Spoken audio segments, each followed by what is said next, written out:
New Logics in the Market Part 4. Do you know this about education? Discover yourself. This book is written by Mr. Deepak Satia. Copyright 2020, Deepak Satia. All rights reserved. No part of this book may be reproduced, stored in a retrieval system, or transmitted in any form or by any means, electronic, mechanical, photocopying, recording, or otherwise, without express written permission of the writer. Declaration. It is an English translation of the original Hindi book titled Kya Aap Shiksha Ke Bair Mein Ye Jantahan and the subtitle Discover Yourself.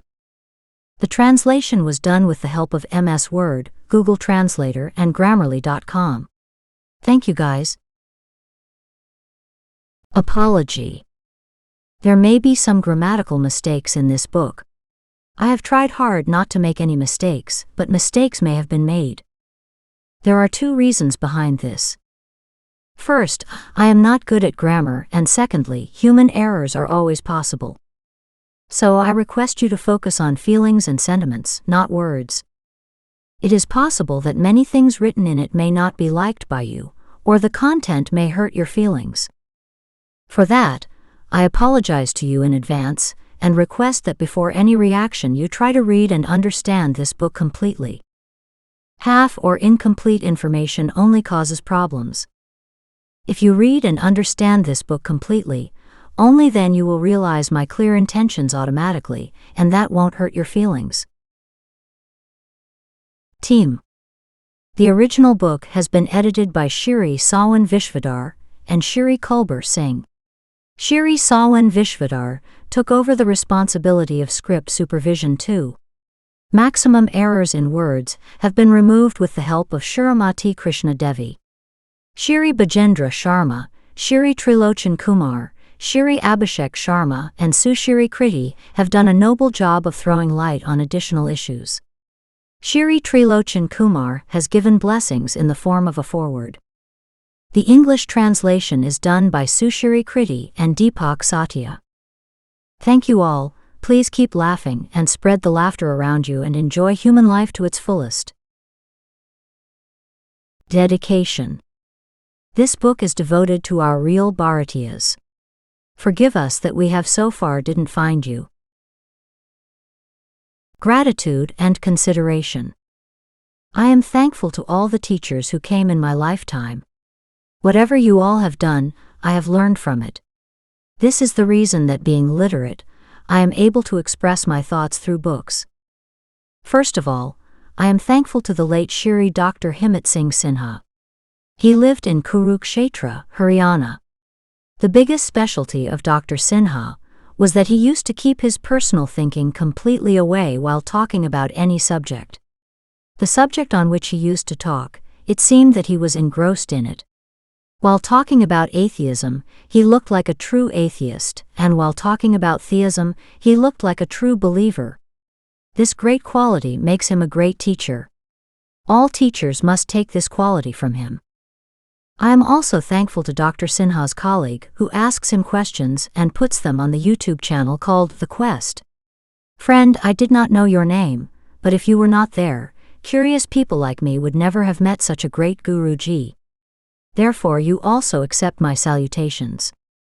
I thank late Shri Rajeev Dikshit, Shri Devdutt Patanayak, Shri Vikas Divyakirti from Drishti IAS YouTube channel, Sushri Subha Jain from Satvik Movement YouTube channel, Shri Vivek Mittal from FitTuber Hindi YouTube channel, Shri Dhruv Rathi from Dhruv Rathi YouTube channel, Sushri Isha Bhatia from DW Hindi YouTube channel, Shri Nityananda Shri from Yoga for the Globe YouTube channel, Shri Arpit from Arpit Explains YouTube channel, Shri Ashok Kumar from DW Hindi YouTube channel, and Shri Kuldeep from Technical Farming YouTube channel.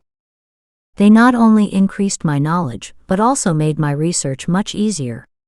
I pray that both progress and happiness come into your life, and keep bringing the right things in front of society. I request that those who are glued to mobiles all day long, they should watch and listen to them.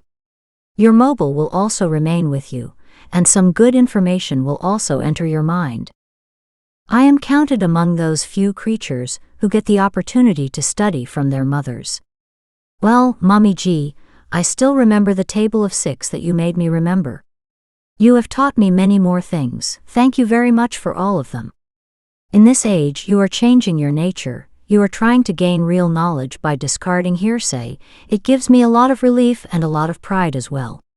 Keep it up, mother. Yes, my Matashiri Suman Devi knows Punjabi, Hindi, little Haryanvi and little English. She was not arrogant like the rest of the old people, arrogant that what we have been knowing, thinking and understanding for 60 years only is correct. No, our mother hears, thinks and understands something new daily. She is often slow to implement new ideas, but thankfully she doesn't reject new ideas because she is unable to implement them.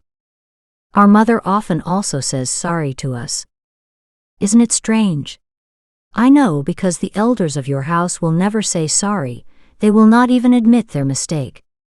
I remember when we used to say to Matashiri in our childhood, you would have taught us to say sorry when we make a mistake, but when you make a mistake you do not say sorry. Why don't you say sorry?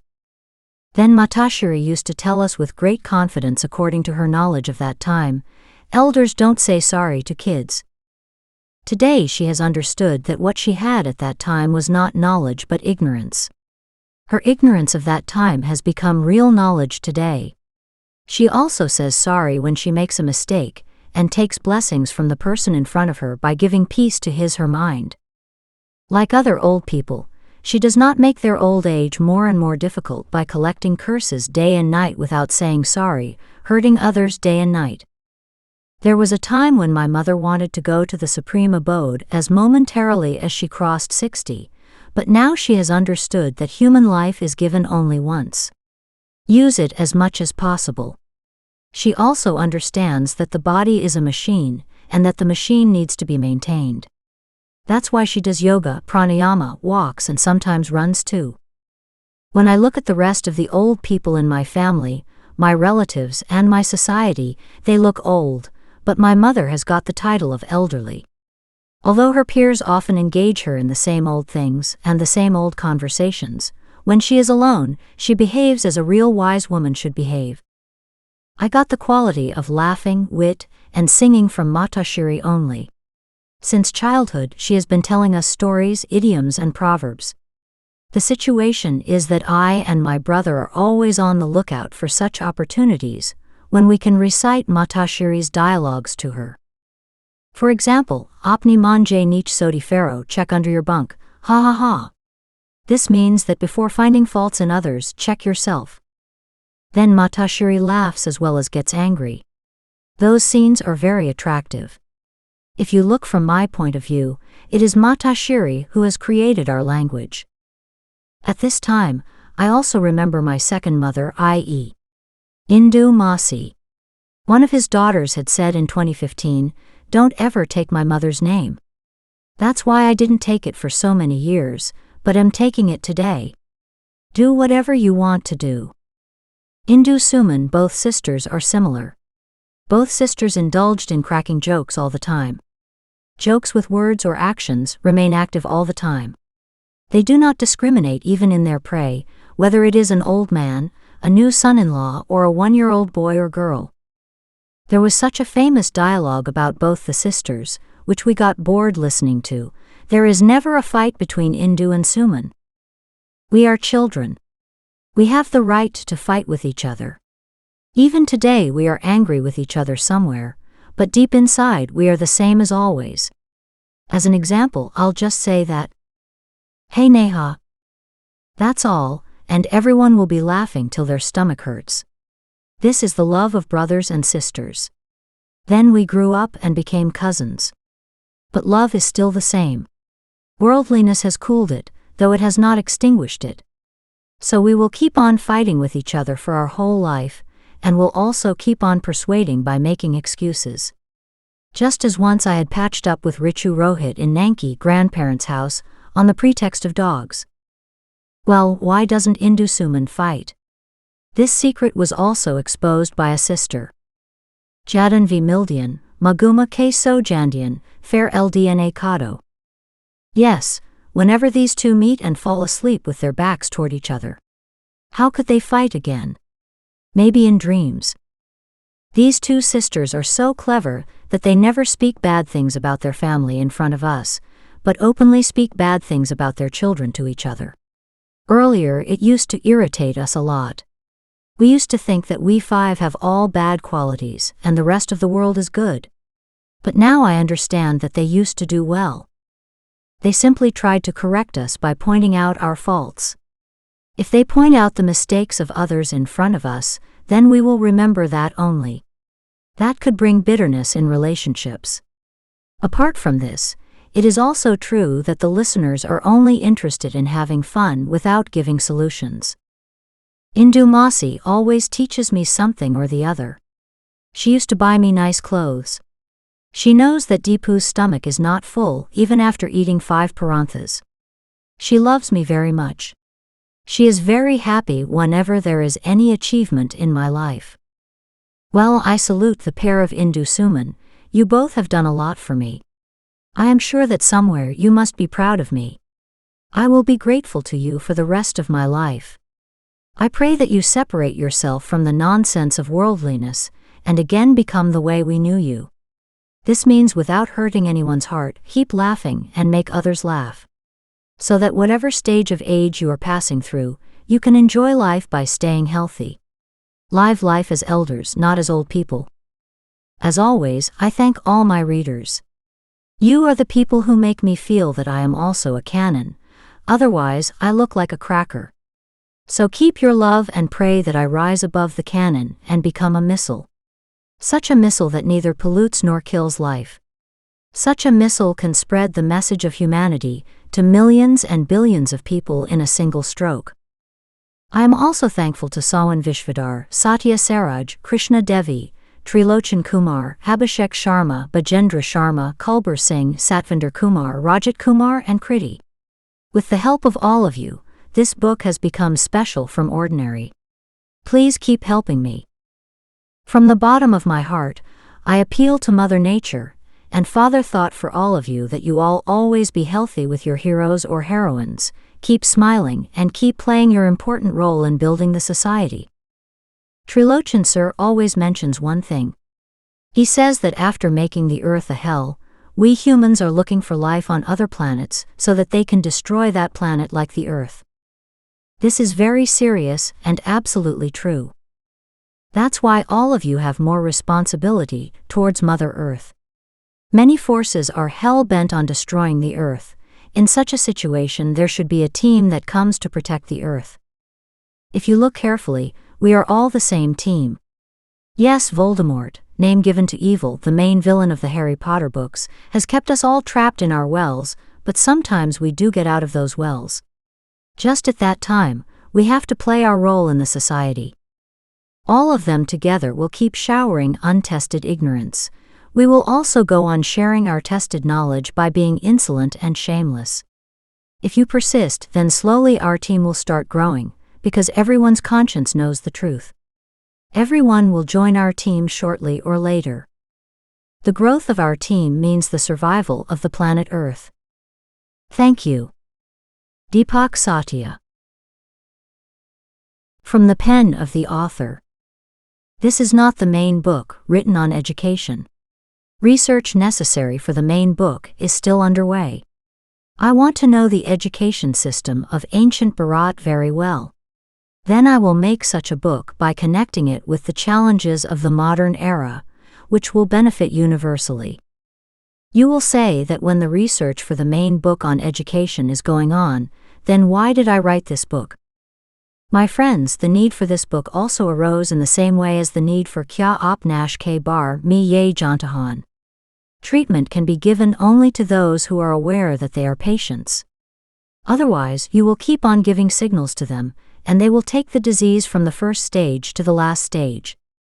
You see the films of 1950, it is being said that our children will improve the future. After that, watch films from 1960, 1980, 1995 to 2005. They are also saying that the new generation will bring reforms. After 2005, the trend of good films stopped, but before that, expectations were constantly being kept from the new generation. But why did this happen? We are about to enter 75 years of independence, but could the new generation bring any improvement? Not at all. The new generation has become nothing but a rebel. The reason for this is the old generations and their ignorance. It is possible that some people who consider themselves to be of the old generation may get angry with me. Before doing so, let me tell you that this situation has been described in a chapter ahead with an accurate example. So don't get angry. For the time being, just understand that I have to write this book because of the older generation. Therefore, in my point of view, the main obstacle in the direction of reform is the older generation. At that point, my thinking began to find the main problem. In no time, the root of the problem came to the fore. The education system. Whether it is about school education, social education, or political education, the problem is with the education system itself. Just like the older leaders, our older generations are born out of the same poor education system created by Voldemort, evil. It means that is full of ignorance. That's why our older generations will have to be given the shock of reality. My new friend Rajat Kumar says, "Sir, don't do this. Those poor people will get into an identity crisis. They will not agree even if they want to, because it is strange for anyone to understand that what they have believed for 70 to 80 years was all a lie." I understand his point. It is the same situation that some come to know after 50 years that he is an adopted child. His parents are not his original parents. Despite this, I have to tell them this bitter truth. It will shock them. They will be horrified. But they won't be alone. Their first relief would be to see that there are billions like them. The second relief will be given to them by the new generation, which instead of cursing or abusing them, is ready to reform them. In such a situation, they will start improving rapidly after a while.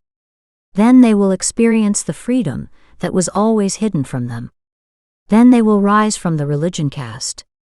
Then they will become human beings and enjoy human life. Then they will stop being money printing machines and start looking at the stars. Then instead of taking drugs, they will live life with their near and dear ones.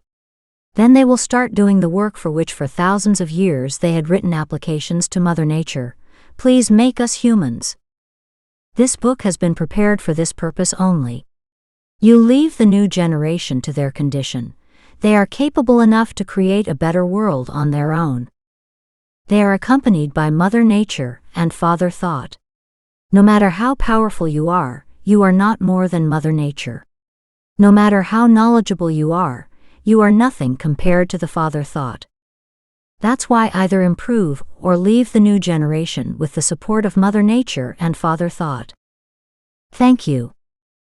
Deepak Satya. Forward. I met Deepak Ji because of political activities. When I went to Deepak Ji for the first time, I didn't even know him. He was a new entrant to our team, so we had to discuss some topics with him. He used to talk very logically and was very forthright. What is in the heart is in the mouth, with no filter in between. Maybe that's why our other colleagues didn't like him so much. They went out on their own, but we kept meeting. Our friendship progressed day by day. Didn't realize when we started influencing each other with our thoughts. I told him that I am very happy in my personal life. By the grace of Mother Nature, I have all that a common man wishes for. But it pains me to see the condition of our society. The rich are getting richer, and the poor are creating new standards of poverty. I really like the thinking of the convener of this party. I connect with them only and want to bring real improvement in the society. He became happy as momentarily as I said this. He said, "So far only you have been found which has the true spirit of the party. We did not come to do politics. All our big leaders have come into politics, leaving their well-established businesses and jobs to bring real reforms in society. We do politics, but we're neither politicians, nor are we, nor can we ever become politicians. Obviously, we both got on the same wavelength and we became more intimate. He taught us to do mass communication. This was such an action that was shown by someone for the first time in 9 years. Walking with him, we learned to do a door-to-door campaign and also learned to connect directly with the public. He told us that politics means policies made for the good of the state. There is neither pleasure of power nor any place for ostentation in it. You don't need to be bombarded with tons of information. It is enough to have a sense of helping people in your mind. After that, half of the things will be taught by the public, and you will learn the remaining half by finding solutions for the public. As much as I was surprised to hear this definition of politics, I was equally surprised to see how the public narrates the condition of their heart, and also gives respect. Then I understood what was Gandhiji's politics. Then I also understood the politics of our convener. Real politics does not happen on the luxurious platforms of big gatherings. Real politics is done by staying among the general public. Don't tell a single word of a lie to the public. If you don't know any facts, then say sorry. But don't lie. He often used to say this before public meetings. I have seen him contemplating it. The old woman from a house on the mountain offered us tea very lovingly. We said we don't take sugar. We drink tea of pure jaggery powder and dage wali mishri only. Then she asked his daughter-in-law to make tea with pure jaggery powder. The daughter-in-law happily made us tea, and we drank it happily. The educated daughter-in-law asked us a question to which we did not have an answer. Deepakji did not lie and said sorry. After coming home, he first found the answers to the woman's question. Don't know about the woman, but I was very impressed. His thoughts are much older than his age. He checks the veracity of everything before speaking. He faced many strange truths in life, and through his writings he also brought them to the general public. I have read many of his stories and read his novel Verdun. Verdun is a story, but he has told so much through that story that I was taken aback. I have to learn, understand, investigate, and implement so much in life that I have no words to describe. Now I have started reading his novel, Mir Apni. I have only read 2 parts. Amid so much laughter, that person said such deep thoughts. I have learned about Pichlaguwad, backwardness, and our relationship with Mother Nature from him. I can see a world of difference between my life 6 months ago and my present life. Earlier also I was not involved in wrong activities, but now I am engaged in constructive activities all the time. I utilize every single moment of human life. I know that whatever I say about the novel Verdun, Deepakji will get it edited, because he believes that if the suspense of the story is maintained, then the pleasure of reading doubles. Nevertheless, I would like you to keep this point of mine. Verdun is a book that should be included in the curriculum of every school and every college. It is not just a novel. Many things necessary for student life are found in that one book. Every student will make our beloved Bharat more beautiful by taking advantage of it. If I were the education minister, Verdun would be taught in every educational institution in my state. I have been engaged in teaching work for almost 25 years. I run my private school, yet I give a green signal to Deepakji's words which he has said about private schools. We often used to talk about education. I was born, raised, studied, and taught in Himachal Pradesh, so no one knows the poor education system here better than me. Deepakji used to learn some things from me and some used to teach me. I used to think that my information had been gathered in 25 years. How did this gentleman know so much in just 35 years? The secret was revealed when he came to me to read the book he had written on education. It was a proud moment for me. I was one of the few people who had the opportunity to read this book first. When I started reading, my eyes widened. This guy had discovered a lot at such a young age. He has very minutely examined how education flourished, how to make good use of education, the duty of the parents, and the religion of the teacher, and in the same simple way has made us aware of all of them. There is a story of a father-son in the book. The question asked by A.P.J was also going to show me the mirror. I checked the east direction with my son the next morning. Believe me, I got a lot of relief. Don't know how many facts are there that we do not know, we have never checked, yet we have believed. In the end, not like a teacher, but like a father, I would request everyone with folded hands that if they want to be called a true father, read this book and keep their ego aside, first accept their mistakes, then correct them immediately. By doing this you will not become small, but your confidence as a father will be super high. You'll be proud of yourself and your kids' lives will really improve. Apart from this, I would request the present and future Himachal Pradesh governments with folded hands to get their experts to read this book, and bring our beautiful Himachal Pradesh to number 1 in terms of education. Make such arrangements that people from all over the country come to study in Himachal Pradesh. I sincerely thank A.P.J for considering me worthy enough to write the foreword. You know that I have started using this information in my school. Before the next session, you will also find the people of our area appreciating the education system of our school. I promise this. I request Mother Nature that this book should reach everyone, and everyone should get true education. Let us all make our Bharat a golden bird again. After that, let us start improving the whole earth, so that this beautiful planet of ours remains safe forever. Friends, it is better to make our world worth living again than to find another world. As earthlings, this is also our first religion, and I have heard that all human beings are religious. So will you all perform your first dharma, religion? Thank you. Trilochan Kumar. Warning. Only those people who read this book who really love their kids. Important information. In this book, India has been deliberately written as Bharat. The author felt that we should not identify ourselves with the name India, given by foreigners. When Russia starts calling itself Rus, China calling itself Chin, and Englishmen calling themselves Angras, only then Bharat should call itself India. The names by which we call foreigners have not kept the same names for themselves. When foreigners are not changing their names according to us, then calling ourselves India even after independence, the author feels as the insult to all the freedom fighters.